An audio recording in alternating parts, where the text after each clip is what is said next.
Hi, this is Billie Beene here with another segment of Nunatayet, the sci-fi series, the exciting sci-fi series we're getting into. This is Book 1, The 5 Palms of Y in the Nunatayet series, Chapter 10, First Response. First, a few notes. So, we're looking at a group from the Mioba tribe who were en route to a wedding. That's the tribe of Patmos, one of the main characters. And 3 males were kidnapped by the Soul Eaters. So this is a map of Nunatayet, and this will give you some idea. They were from the Red Rock continent, the Mioba tribe, and they were going to a wedding at Whitestone Island when they were kidnapped in between.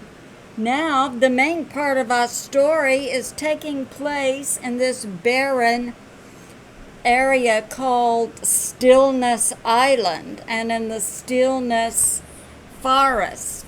So, that's where we are in terms of logistics. Now, one thing that I'm going to mention are strangelets, which is really interesting. And the size of these particles is like 10 to the negative 15. So in terms of scientific notation, that would be a decimal with 15 zeros, and then your number 3 perhaps. Very, very small. So these strangelets are very unusual particles. They can move up and down. They're called strange particles, and they can change matter on contact. So that'll play into our story. Now, let's get started. Purple shadowed mounds shimmered beneath the early morning sun.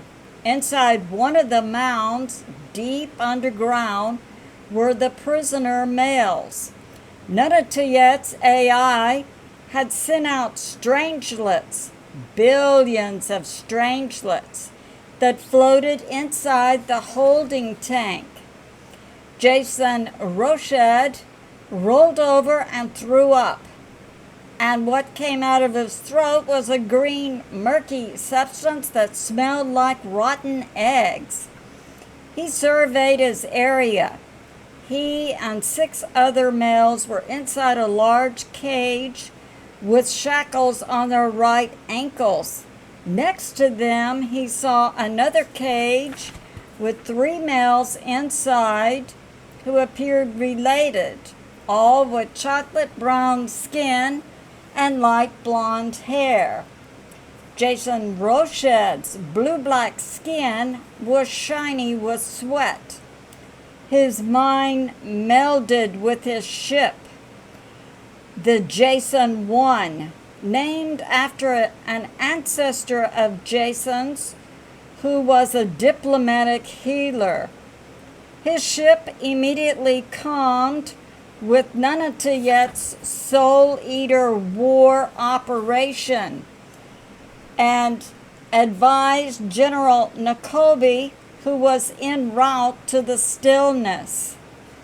Mind melding's advantage is that you see through that person's eyes, receive their thoughts telepathically, and experience their emotions. General Nakobi's aide, who was a specialist in linguistics symbols, passed a written note to him. General Nakobi read it, then passed it to another aide who was a specialist in AI symbols. 4,700 eyes, ears, and minds of humans were plugged in, plus Nunatayet's war status AI and tens of thousands of government and other defense forces around the planet of Nunatayet and off-world. On a standby basis were 5 million Nunatayet resources, people plus millions off-world. Interplanetary scours of the black planet, Soul Eater Queen Anisha, were being run. So far, not one hit in Nunatayet's history, nor off-world resources.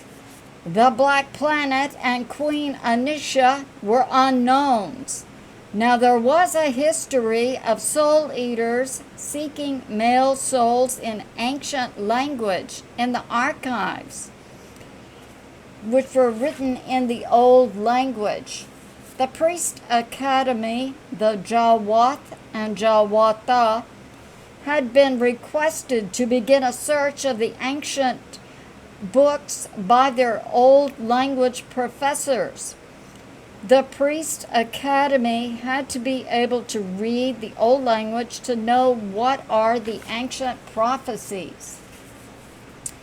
Back in the holding tank where the 7 kidnapped males were and the 3 additional males adjacent to them, slowly the others revived, having apparently been given a mild sedative.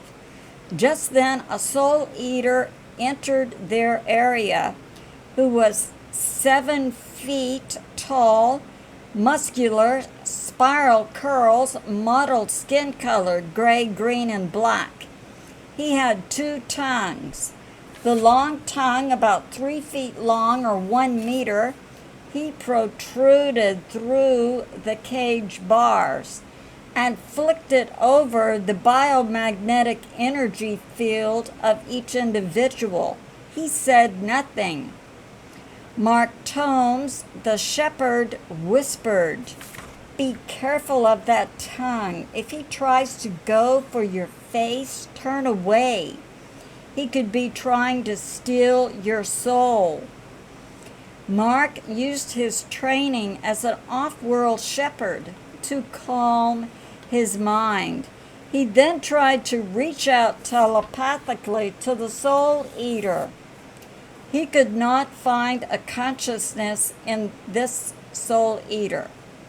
Mike Telenek, part of the Ecom crew, whispered, "He has a Telenek phone on his belt. I know about these because one of my great-grandfathers collects them. They've been obsolete for thousands of years. What are we dealing with?" Queen Anisha entered the cage area.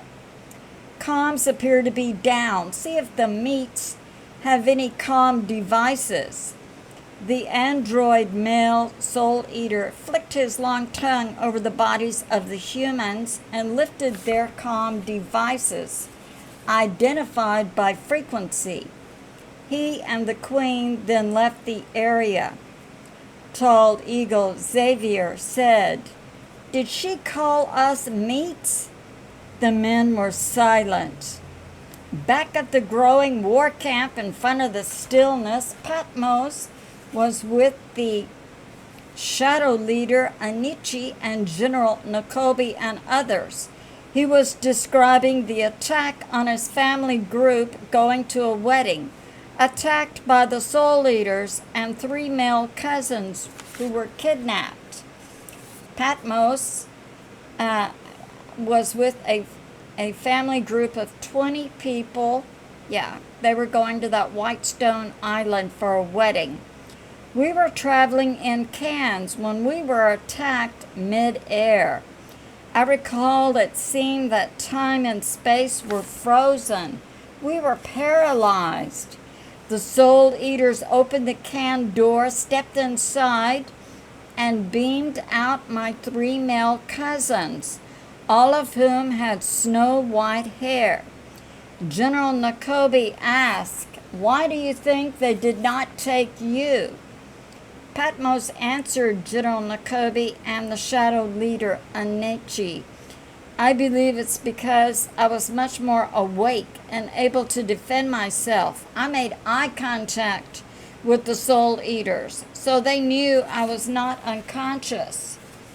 One of General Nakobe's aides, who was an intel analyst, indicated to General Nakobe he would like to ask Patmos a question. General Nakobe nodded yes.